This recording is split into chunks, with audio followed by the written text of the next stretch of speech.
22절부터 30절 말씀 우리 같이 한 목소리로 읽겠습니다. 시작. 그 후에 예수께서 제자들과 유대 땅으로 가서 거기 함께 유하시며 세례를 베푸시더라. 요한도 살렘 가까운 에논에서 세례를 베푸니 거기 물이 많음이라. 그러므로 사람들이 와서 세례를 받더라. 요한이 아직 옥에 갇히지 아니하였더라. 이에 요한의 제자 중에서 한 유대인과 더불어 정결 예식에 대하여 변론이 되었더니 그들이 요한에게 가서 이르되 랍비여, 선생님과 함께 요단강 저편에 있더니 곧 선생님이 증언하시던 이가 세례를 베풀매 사람이 다 그에게로 가더이다. 요한이 대답하여 이르되 만일 하늘에서 주신 바 아니면 사람이 아무것도 받을 수 없느니라. 내가 말한 바 나는 그리스도가 아니요 그의 앞에 보내심을 받은 자라고 한 것을 증언할 자는 너희니라. 신부를 취하는 자는 신랑이나 서서 신랑의 음성을 듣는 친구가 크게 기뻐하나니 나는 이러한 기쁨으로 충만하였노라. 그는 흥하여야 하겠고 나는 쇠하여야 하리라 하니라. 아멘. 우리 한번 기도하겠습니다. 살아계신 아버지, 은혜를 감사합니다. 허락하신 주의를 통하여 섬기는 교회 그리고 믿음의 공동체 그 강단을 통하여 주신 말씀으로 이 한 주간도 소망으로 시작합니다. 이 아침도 하나님께서 주의 사랑하는 백성들 부르셔서 주님과 동행하는 귀한 삶, 아니 주님을 순종하며 따라가는 귀한 삶의 성도의 자리를 다시 찾게 하시니 감사합니다. 말씀하사 우리의 자리를 분명히 보고 우리 주님을 따라가는 귀한 성도들의 겸손한 삶이 되게 하여 주시옵소서. 감사드립니다. 예수님의 이름으로 기도하옵나이다. 아멘.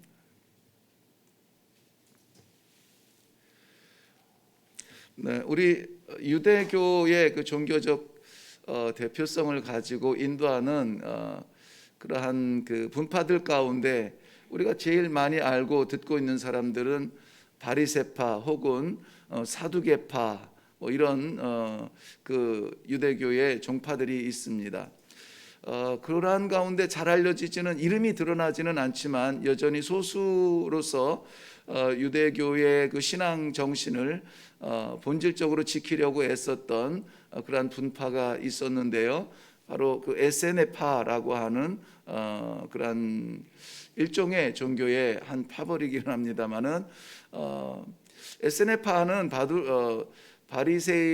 바리새파나 사두개파처럼 민중들 속에서 그 도시권이나 이런 사람들 많은 곳에서 정치적 성향을 띠고 그들의 자리를 확고하게 이렇게 붙들고 때로는 정치적으로 타협하면서 좀 그 중간에서 율법과 또 세상과의 중간에서 이렇게 살아갔던 종교인들이었다면 이 에스네파는 종교인이라기보다는 신앙인이라고 표현할까요? 신앙의 본질을 가지고 씨름하며 광야에서 머물면서 이들이 그 쿰란 동굴에서 발견된 그 유적들로 보아서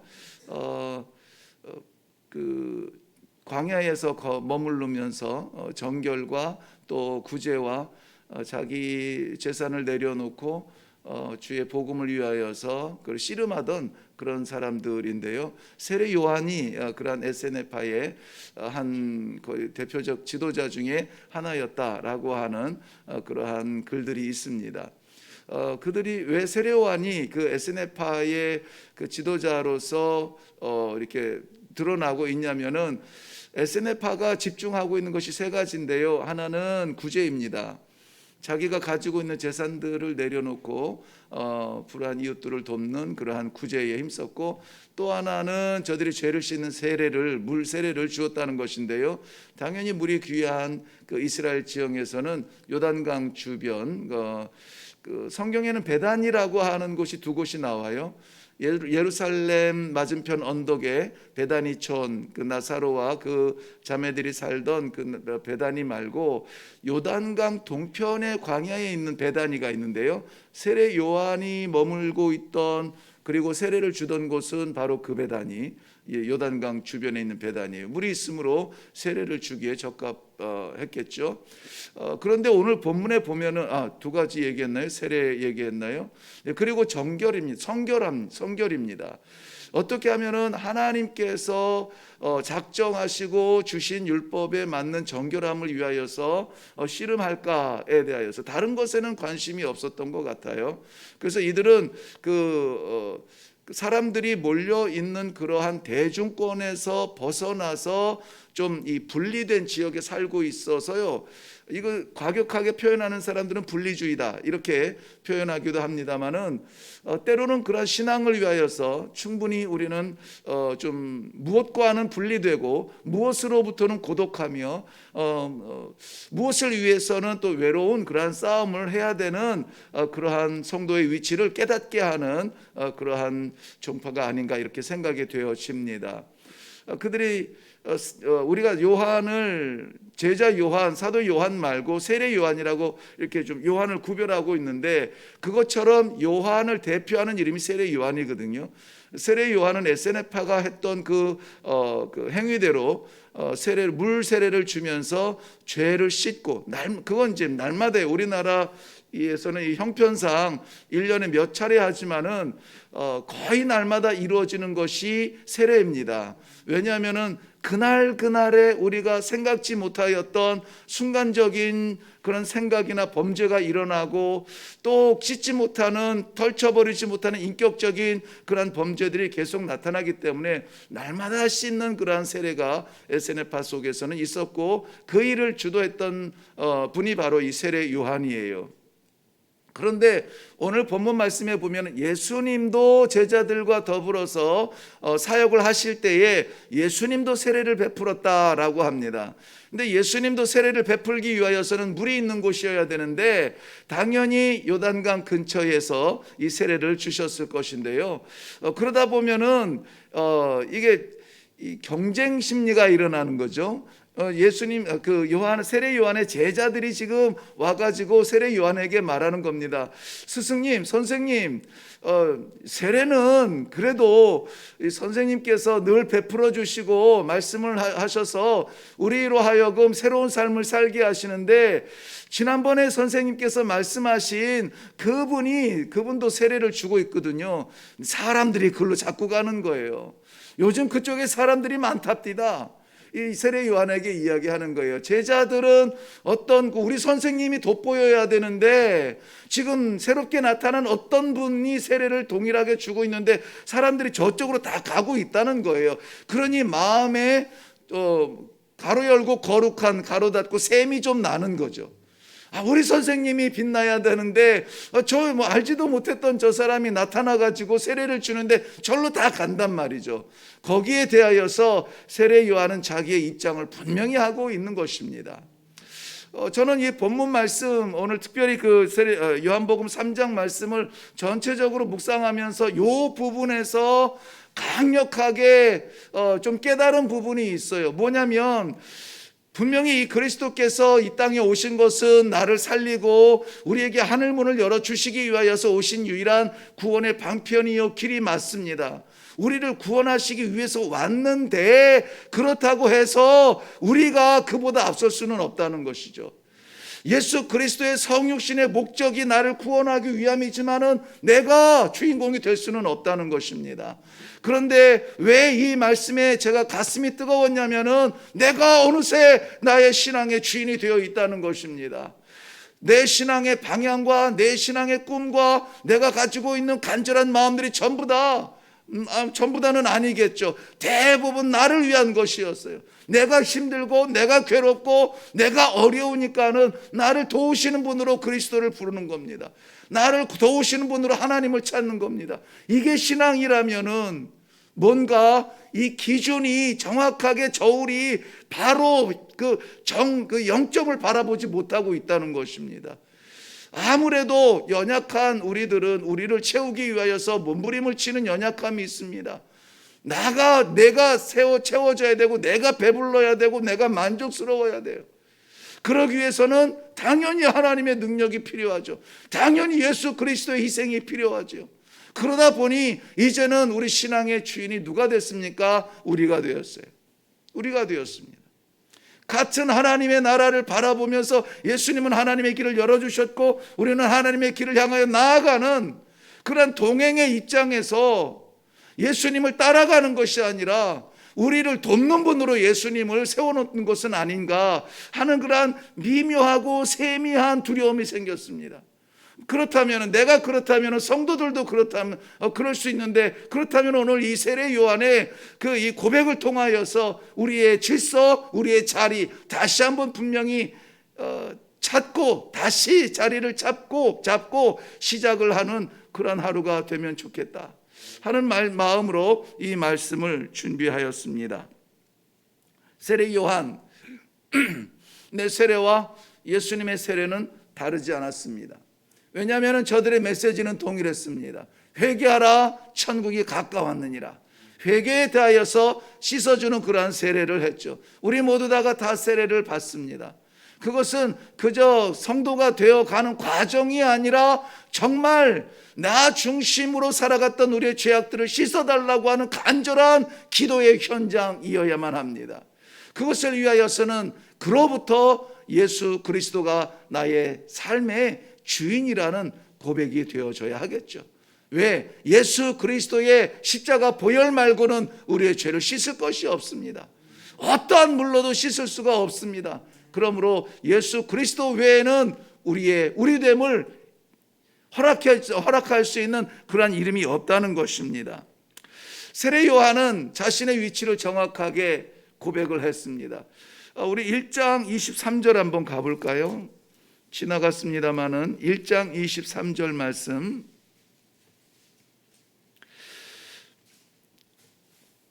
유대인들이 예루살렘에서 요한에게 사람을 보내어서 묻습니다. 그런데 넌 누구냐라고 말할 때에 세례 요한의 대답입니다. 이르되 나는 선지자 이사야의 말과 같이 주의 길을 곧게 하라고 광야에서 외치는 자의 소리로라 하니라. 광야에서 외치는 자의 소리라, 자신을 소리라고 그렇게 고백을 하고 있습니다. 어떤 광야에서 외치는 자의 소리냐면 주의 길을 곧게 하라. 이것은 왕의 행차에 앞서서 노예들이 길을 닦고 돌을 치우고 비로 쓸고 하는 그러한 길을 여는 모습을 이 유대인들은 즉각적으로 깨닫게 됩니다. 그렇다면 너는 머슴이냐 하는 것이죠. 머슴의 가치조차도 없는 소리라는 거예요. 소리. 왕이 오신다, 왕이 오신다. 그 목소리 하나라는 것입니다.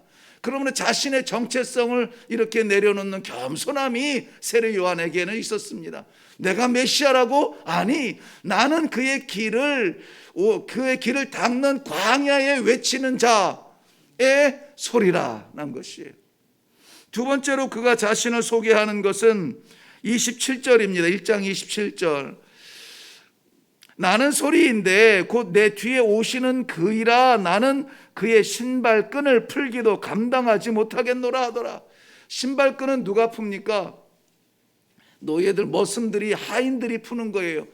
주인이 귀가를 하거나 손님이 방문을 하거나 먼지 묻은 그들 샌들밖에 신지 아니하는 그 풍습 속에서 먼지나고 땀차고 떼꼬정물 꼬질꼬질하는 그 신발의 끈을 풀어서 씻어주는 것은 노예들, 머슴들, 하인들이 하는 겁니다. 그렇다면은 이 세례 요한의 자신의 정체성을 어떻게 깨닫고 있습니까? 나를 바라보지 마라 하는 거예요. 나를 바라보지 마라. 나는 오시는 그분의 신발끈을 풀 수 있는 그러한 종보다 못하다. 자신의 정체성을 말하고 있습니다. 그러므로 오시는 왕, 오시는 주께서 나를 위해서 오시는 것이 아니라 그분은 그의 영광을 위해서 오는데 나는 그분의 신발끈이라도 풀었으면 좋겠다라고 하는 이러한 겸손한 자세를 가지고 있습니다. 겸손의 능력이 하나님의 큰 일을 감당합니다. 큰 사람이 큰 일을 할 것 같지만은 그것은 세상적인 관점이에요. 세상적인 가치입니다. 하나님의 성경적 관점은 겸손하여 무릎 꿇고 아무것도 아닌 존재로 내려갈 때에 하나님께서 그를 들으시고 하나님께서 그를 쓰시는 것입니다. 그러므로 그렇게도 기독교에서는 겸손을 주장하고 강조하는 것이에요. 왜냐하면 예수님께서 그 모습을 우리에게 보이셨기 때문입니다.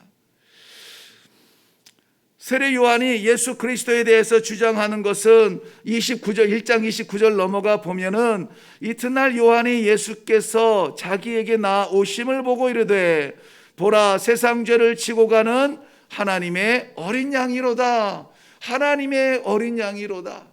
하나님의 어린 양은 유월절 어린 양을 생각하게 하는데요, 바로 이 어린 양으로 말미암아 구원을 받을 것이다 라고 하는 것을 이 세례 요한은 고백하고 있습니다. 그러니 어떡합니까? 보라 하는 거예요. 보라. 누구를 보라? 바로 예수 그리스도를 보라는 것입니다. 사람들은 지금 이 외치고 있는 광야든 어디든 몰려드는 사람들로 인하여서 외치고 세례를 주는 세례 요한을 바라보고 있지만은, 아니 내가 아니라 보라 하나님의 세상 죄를 지고 가는 하나님의 어린 양이로다. 예수 그리스도를 바라보라고 말씀하고 있습니다. 세례 요한과 예수님의 세례를 보면서 성도와 예수님의 위치를 생각해 보았습니다. 광야 같은 세상에서 길 잃은 백성들에게 다시 오실 예수 그리스도를 증거하는 소리여야 할 우리 성도들입니다. 우리들은 증인의 사명이 있다는 사실을 오늘 이 부분을 통하여서 깨닫게 됩니다. 삶을 통하여서 우리의 삶이 예배가 되어지고, 삶을 통하여서 증인이 되어지고, 예수 그리스도가 나를 어떻게 바꾸었는지에 대하여서 우리가 증거하지 아니하면은 아무도 알지 못해요. 그러므로 가서 저들로 인하여서 하나님을 알게 하고 하나님의 나라를 보게 하고 우리의 변화를 바라보며 예수 그리스도를 만나게 하라고 하는 오늘 본문의 약속의 명령의 말씀이 담겨져 있다는 것입니다. 우리는 오시는 그분이 예수 그리스도가 이 세상에 오셔서 심판하실 때에 예수 그리스도 외에는 아무도 하나님 앞에 설 자가 없다라고 하는 이 사실을 광야 같은 이 세상에서 외쳐야 되는 소리로서의 존재감이 있어야 된다는 것입니다. 성도로 살아가면서 정말 늘 강조하는 것입니다만, 삶 속에서 드려지는 예배가 있어야 됩니다. 이 예배당 안에서 주일에 한번 모여서 예배 드리는 것 안에는 거룩하지 않은 성도가 없습니다. 다 할렐루야 아멘으로 화답을 합니다. 그런데 그것이 삶의 현장에서 나타나느냐 하는 거예요. 삶의 현장에서 내 입술을 통하여서 예수가 그리스도이심이 증거가 되어지느냐 하는 것입니다. 우리의 가정 속에서, 만남 속에서, 이웃 속에서 우리는 오실 예수 그리스도에 대한 소리로서 살아갈 수 있는 이 하루가 되기를 바랍니다. 영적인 벙어리처럼 이 꽉 닫고 살아가는 것이 아니라 오늘 그리스도가 드러나는 복된 그러한 순간들, 그러한 시간들, 그러한 간증들이 있으시기를 주님의 이름으로 축원합니다. 두 번째는 종처럼 자기의 자신을 내리면서 그의 신발끈도 못 풀겠다고 했는데 예수 그리스도의 이름으로 우리의 필요를 채우지 아니하고 우리의 섬김으로 예수님의 나라가 채워지는 놀라운 축복이 있기를 바랍니다. 그리스도를 통하여서 나를 채우는 것이 아니라 나의 헌신과 수고와 드림으로 말미암아 하나님의 나라가 채워진다면 얼마나 큰 영광일까요? 인정받는 종이 될 것입니다. 그러므로 그는 흥하여야겠고 나는 쇠하여야 하리라. 오늘 본문 말씀의 결론은 그렇게 내려지고 있는 것입니다. 빌립보서 1장 20절 말씀에 사도 바울처럼 살든지 죽든지 내 몸에서 그리스도가 존귀하게 되게 하려 하나니 이는 내게 사는 것이 그리스도니 죽는 것도 유익함이라. 나의 쏟아짐을 통하여서 그리스도께서 나타난다면 그 유익을 택하시는 그러한 하루가 되시기를 주님의 이름으로 축원합니다. 본 말씀을 맺으려고 합니다. 오늘 우리의 삶의 방향과 우리의 눈이 바라보는 그곳은 그리스도여야 합니다. 보라. 세례 요한의 그 모습처럼 자신이 존경받고 인정받고 사람들로 인하여서 받는 것은 얼마나 귀한 일입니까? 좋은 일입니까? 그런데 그는 입술을 열어서 내가 아니라 보라. 그리스도를 보라. 하나님의 어린 양을 보라. 우리 자신이 아니라 나를 살리신 그리스도를 보라고 증거할 수 있는 그러한 복된 우리 성도님들의 하루가 되기를 주님의 이름으로 축원합니다. 기도하겠습니다. 살아계신 아버지, 은혜를 감사합니다.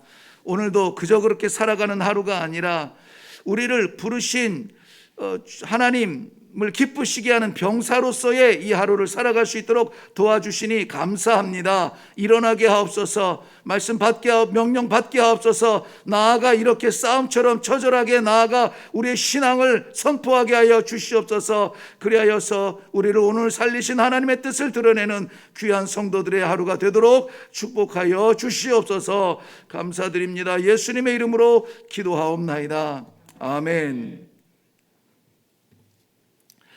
네, 오늘 저는 말씀의 제목을 세례를 베푸는 두 사람이라 이렇게 정해 보았습니다. 요단강에 두 사람이 세례를 베풀고 있습니다. 한 사람은 당연히 그곳에서 원래 세례를 베풀었던 세례 요한입니다. 많은 사람들이 그에게 와서 세례를 받습니다. 그런데 어느 날 갑자기 나타난 그리스도가 세례를 주는데요, 그에게 사람들이 몰려갑니다. 제자들은 시기하여서 저 사람에게 세례를 받으러 갑니다. 어떻게 합니까? 세례 요한은 단호했습니다. 나는 그의 신발끈도 풀 수 없는 연약한 존재다. 그가 하나님의 어린 양이라, 세상 죄를 지고 가는 어린 양이라 그를 보라라고 기꺼이 예수님에게 자신의 그러한 자리를 내어드리는 것을 볼 수가 있습니다. 나를 위한 그리스도인가, 그리스도를 위한 나인가. 오늘 우리의 그 신앙의 질서, 자리가 분명히 정해졌으면 좋겠습니다. 나를 통하여서 그리스도가 영광을 받으실지언정 나의 무엇을 위하여서 그리스도를 불러대는 그러한 어린 신앙은 이제 조금 우리가 성숙해야 되지 않겠는가? 언제까지 받는 것으로 만족하겠는가? 이제는 좀 드리면서, 이제는 좀 사역을 감당하면서, 이제는 그의 기쁨을 위하여서 희생하면서 살아갈 수 있는 그러한 믿음의 성도들, 기도의 성도들 되어야 되지 않겠는가 하는 마음이 오늘 말씀의 중심입니다. 이 시간에 기도할 때에 오늘 하루 나의 삶 가운데 분명하게 이것은 하나님께 드리는 것입니다. 이 시간은 하나님 것입니다. 이 관계는 주를 위한 영광의 자리입니다. 분명히 드려지고 예수 그리스도를 나타내고 올려드리는 순간들이 반드시 있게 하여 주시옵소서. 그러한 축복을 위하여서 먼저 기도하시고, 그리고 각자의 마음에 있는 기도의 제목으로 나아갈 수 있기를 바랍니다. 우리 다 같이 기도하겠습니다.